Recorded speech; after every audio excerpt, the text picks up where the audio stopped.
Hey, welcome back. It's time for another episode. Sales Pipeline Radio. Taking a look at all the toys that are going to be under the tree this year for all our good marketers here from the man who plays Santa every year, Matt Hines. How are you doing, Paul? I'm doing good. Hey, I was going to ask you a trick question. Are you ready for a trick question since we're entering the holiday season? Sure. I know it's Thanksgiving first, but I'm going to jump right to Christmas here. Somebody was asking me if you can name all the Santa's reindeer. Asked you that, or wanted you to ask me that? I got Connor, Cupid, Comet, Vixen, Rudolph. I don't know. I'm trying to play the song in my head now. Yeah. Well, here's the trick part of it. In the original Night Before Christmas, Rudolph was not included. He was only added later when Burl Ives sang a song here. So. Oh, Rudolph is absolutely included. You can't have reindeer without Rudolph. You couldn't navigate through the fog. It's impossible. I understand, but your guest asked me to ask you that question here. I just Yeah, well, speaking of our guests, I think I sent you this, Paul. We have we continue to grow our listenership here on Sales Pipeline Radio, and thanks everyone for joining us. I want to give a special shout out to Davey, who is a regular listener to Sales Pipeline Radio. And Paul, he sent me a screenshot of his calendar, and on Thursdays at 11:30 Pacific on his calendar, he has it. The title of the meeting request is "Grab Your Board." And that is, there you go. See, that is all you. That's all that. All right. Well, good. Well, thank you, Davey, for that. Thank you, everyone, for joining us on another episode of Sales Pipeline Radio. We're so happy to be here with all y'all. We are here live every Thursday at 11:30 Pacific, 2:30 Eastern. And thank you for joining us in the middle of your workday. If you're joining us live on the Funnel Media Radio Network, for those of you joining us on the podcast, we can be found anywhere that fine podcasts are sold or made available for free, which is more likely the case. If you're getting charged for this podcast, please let me know. That's probably not not supposed to happen.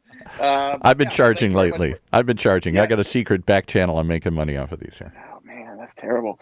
Well, appreciate everyone joining us. And if you like what you hear today, if you like what you've heard so far, make sure you subscribe. We appreciate it very much. And you can hear every episode of Sales Pipeline Radio, past, present, and future at salespipelineradio.com. We are featuring some of the best and brightest minds in sales and marketing every week on the show. Today is absolutely no different.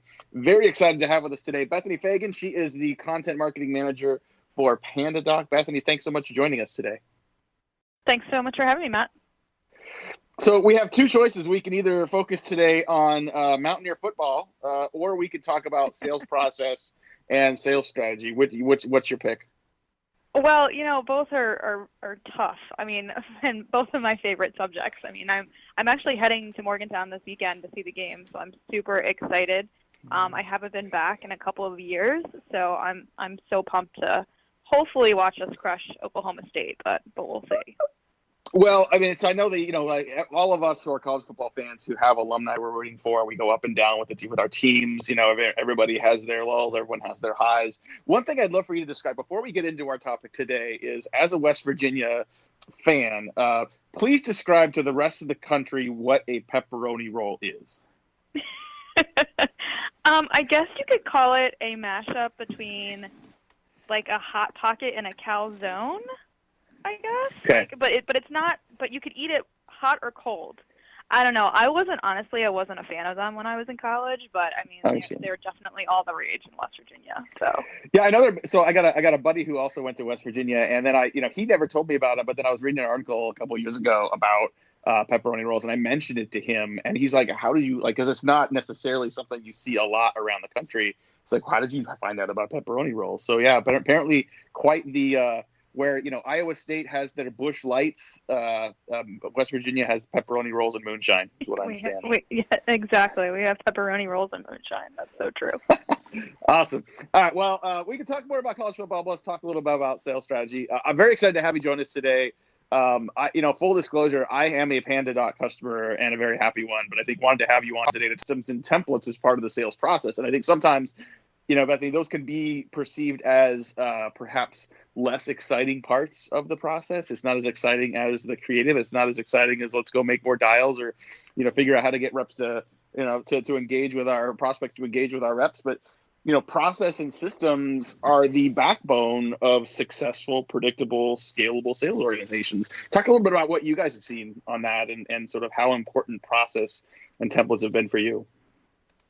Yeah, I mean, it's the bread and butter of why PandaDoc exists, right? I mean, I'm sure if you guys have heard from my CEO, Makita, he talks a while ago about why he founded PandaDoc. He had an agency. He found it very cumbersome and time-consuming to create sales proposals or any kind of just client-facing document.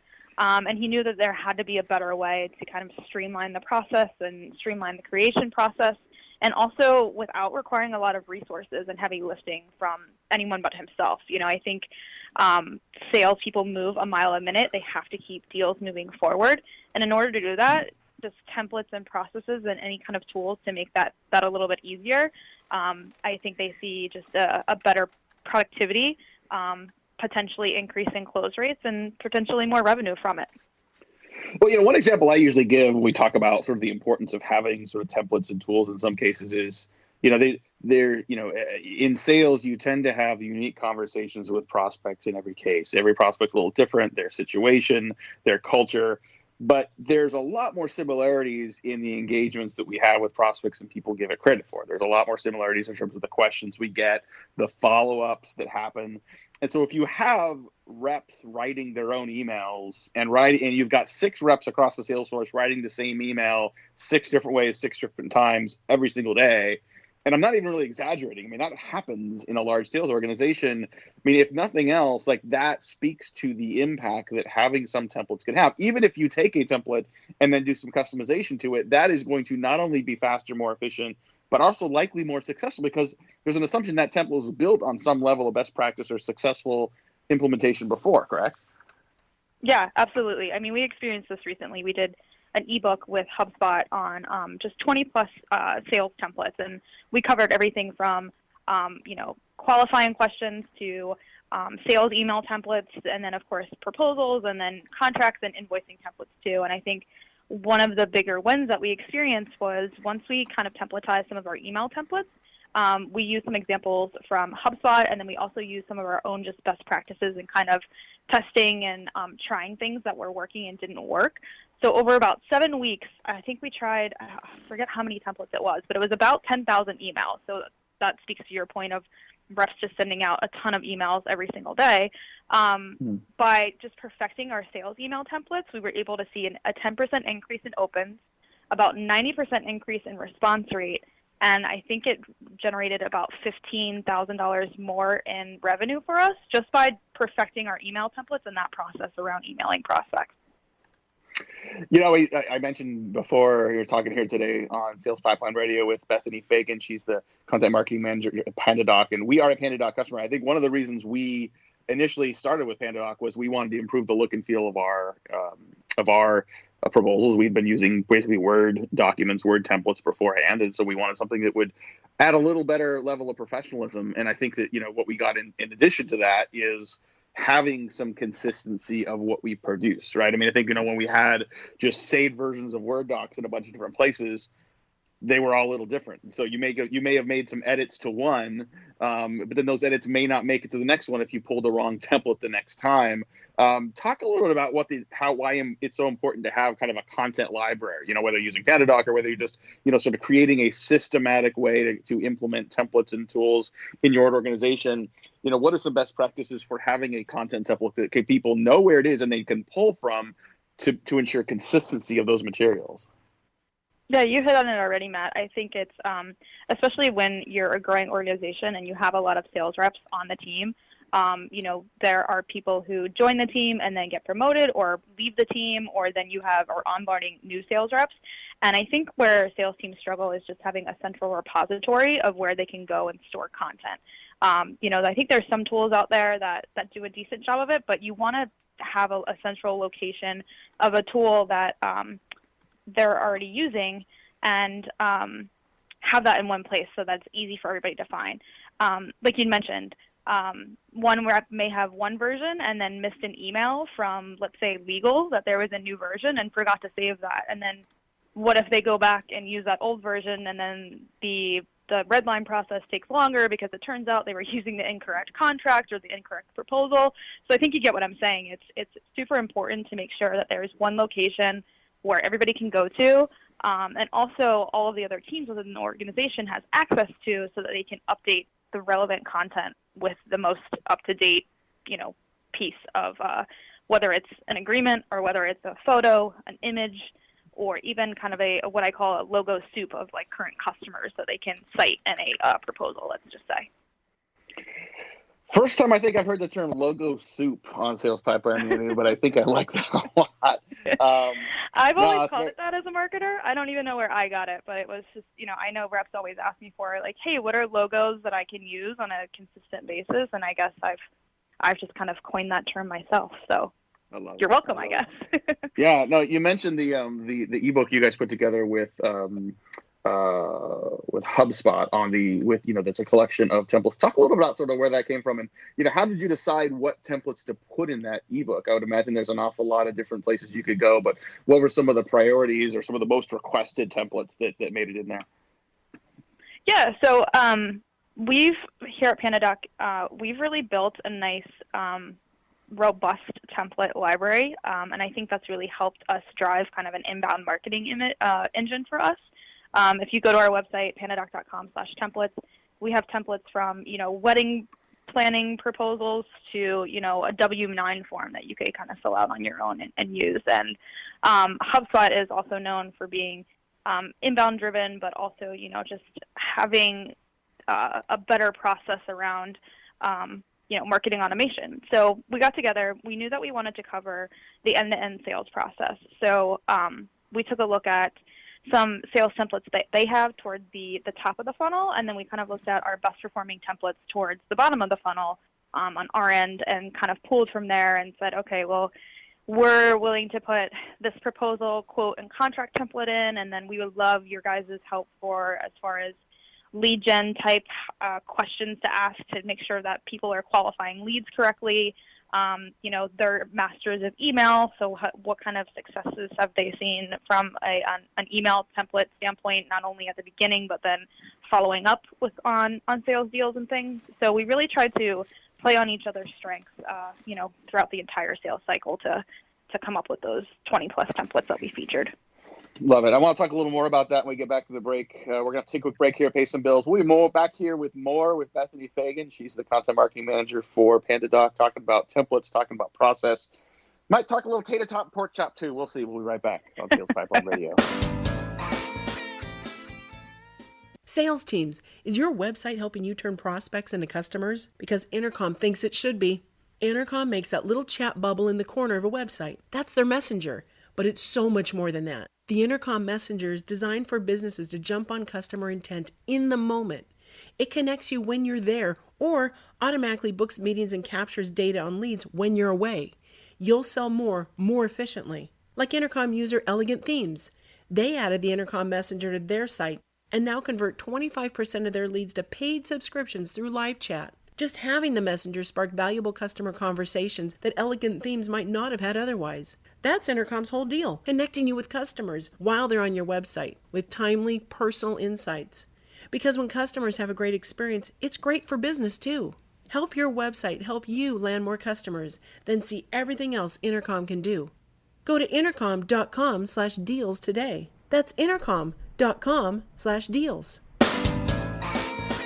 And we head back to Matt and his guest. And before we go there, I got to remind everybody that for you true Mountaineer fans out there, we do a show here on the Funnel Radio Network with West Virginia University's School of Online Data Marketing Communications. We do it every morning here. Couple of shows before yours. There you go. Everybody should tune in. I did not know that. That's phenomenal. Yeah. No, I think, and we don't get very many. Awesome. We don't get as many West Virginia alum on the show. Now we have. It's becoming just a thematic thing here. Before we keep going here, Bethany, I mentioned people are wondering what the heck are we going to? Is this going to turn into a food show in addition to a college football show? I'm referencing, of course, your dogs, Tater Top and Pork Chop. I hadn't had a chance to ask you this before, but I guess I'll do it live on Funnel Media Radio. Where did you come up with those names?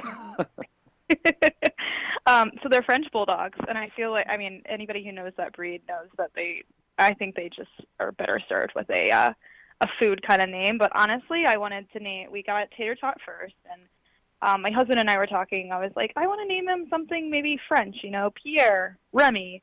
And then we picked him up, and we're in the car driving back to our place, and he's just asleep in my lap. And I'm like, you know what? He looks golden brown like a tater tot.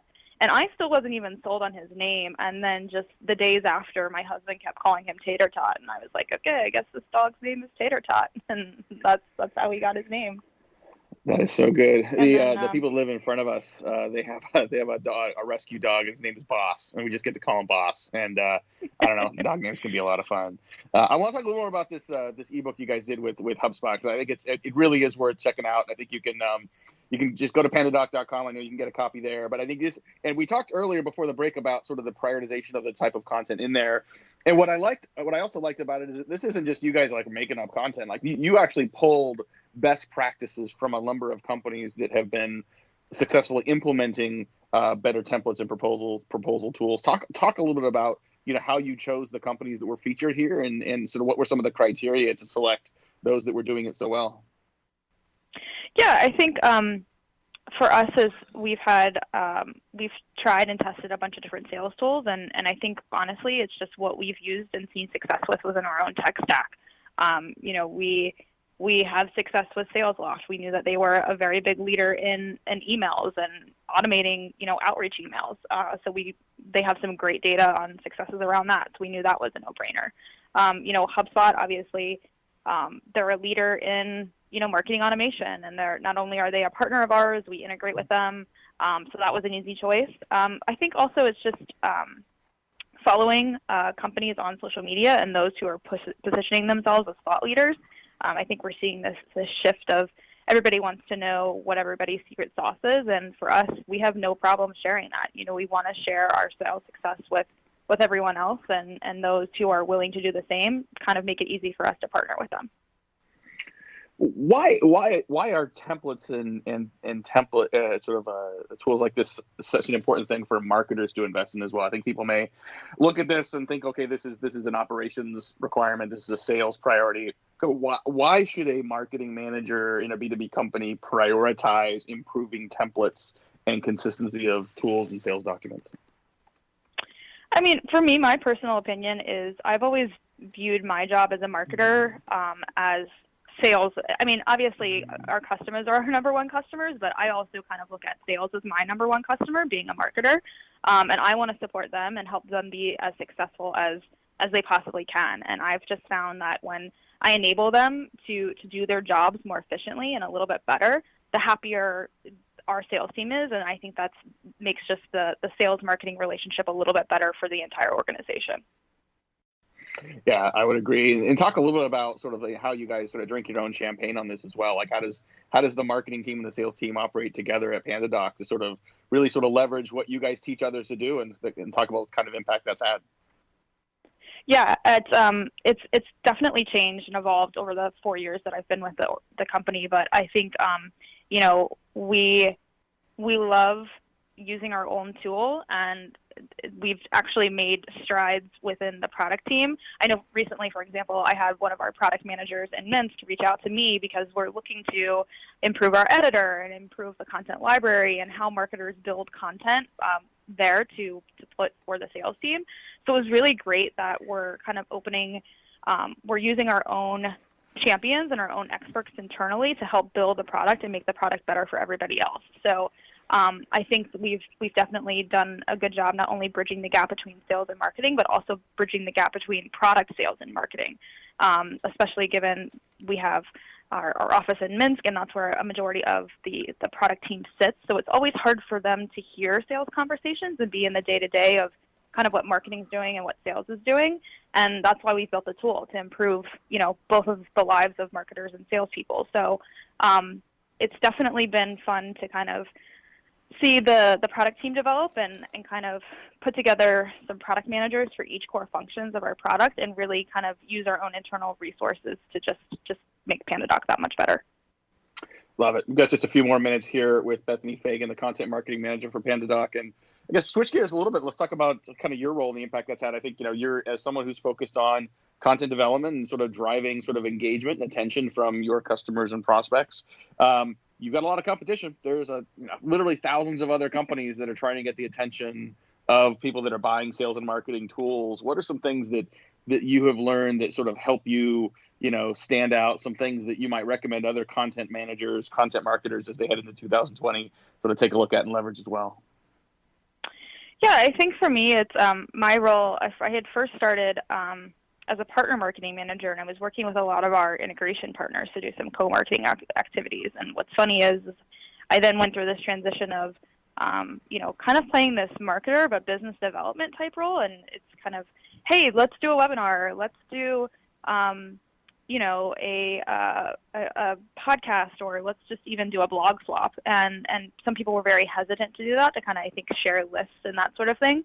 But now, as a content marketer, I feel like it's come back full circle. Now you see more people wanting to partner up and wanting to share leads and wanting to kind of share knowledge on, the subject that they share a similar audience with. So that's kind of where I've seen the biggest shift is kind of folks and marketers not really wanting to do that to now wanting to do that, because it's just the more you know and the more wealth you can share, I think the more that you can nurture and grow your leads to turn them into customers. That's kind of where I've found it funny that I went from a partner marketing role and then this content role, but it's pretty much kind of stayed the same in a way. Well, everything light touches is content, right? And I'm curious as well, related to that. In a previous role, you were managing both content and PR. And I think that, some people see those as very closely related. Some people see them as church and state. How do you think about sort of the integration or the similarities and differences between what some people think is content marketing today and sort of traditional PR? It's funny. I went to Inbound this year, and I think there was a lot of conversations around how PR can benefit content and vice versa. And then how a lot of people are also starting these content repositories, or these kind of almost, I guess you would call them like a journalistic type of website, right? Where you're just putting a bunch of content on one page and kind of turning yourself into a New York Times, if you will, where you're just feeding content and pushing content in front of your audience and who you're looking to grab the attention of. So I think that we're actually working on a few other new pieces of content that I think will help us in the PR world. We want to start to kind of dig into our customer data and start to really report on how sales teams are benefiting from using the product, which is, of course, big PR, right? It's kind of getting us in front of the audience and, showing customers and showing prospects like, hey, we do actually know what we're talking about. We've seen, when people adopt PandaDoc or adopt a tool like a software proposal solution, they can double the amount of deals they do, or they can save this amount of time in their day. I think anytime you can kind of give somebody snippets of information, whether it's from a PR piece or just a content piece, you're providing value either way. So to me, they're kind of one and the same.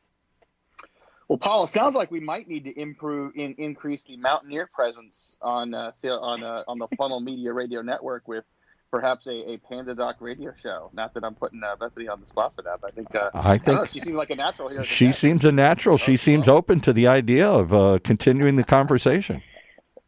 Well, we won't put her on the spot for that, but I think we just last question here for our guest today. And thanks again for joining us, Bethany. We will put a link to the book of templates up on the notes for this podcast. The last question I want to get in front of you, as you think about your career so far and some of the people that have influenced you, some of the people that have really sort of helped you along the way, they could be managers, authors, speakers, professors. Who are some people that have really had a big impact on you that you might recommend other people check out as well?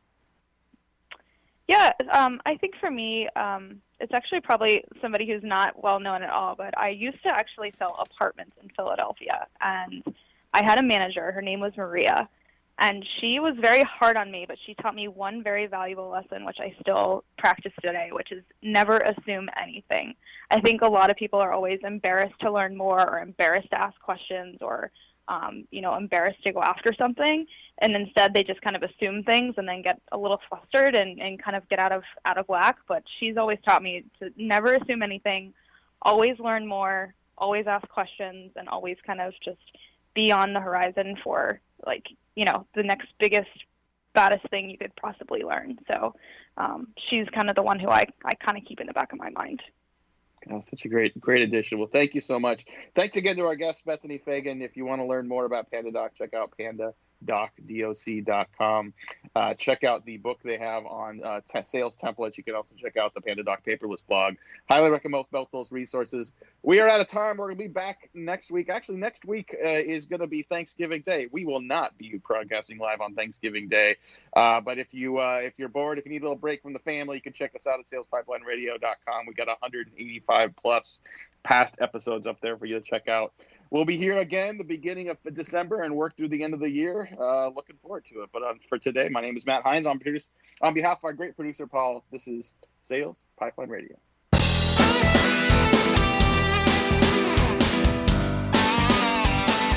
You've been riding along in the Sales Pipeline right here on Funnel Radio Network for at-work listeners like you.